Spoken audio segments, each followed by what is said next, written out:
అమ్మా ఈసారి ఎలక్షన్లో ఎవరు గెలుస్తారమ్మా?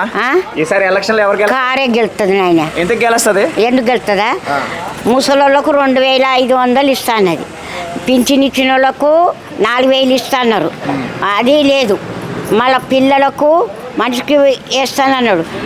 ఒక్కరొక్కరికి మా ముసలోళ్ళది 50,000 అని లెక్కకు ఇప్పటి వరకు 20 నెలలకు ఎక్కువ అయిపోయింది.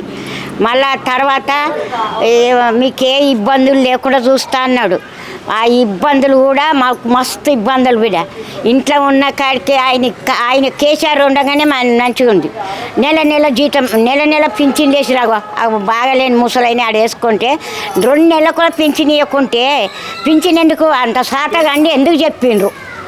ఉన్నదే తిందుము, ఆ దొడ్డు గంజే తిందుము. కేసీఆర్ ఇచ్చింది ఎప్పుడు బతుకమ్మ పండుగ ముందుకు బట్టలు ఇచ్చేటోడు, ఇంటి ఆడ రేషన్ షాప్ మీద అప్పయ్య పెట్టాడు, అది లేదు.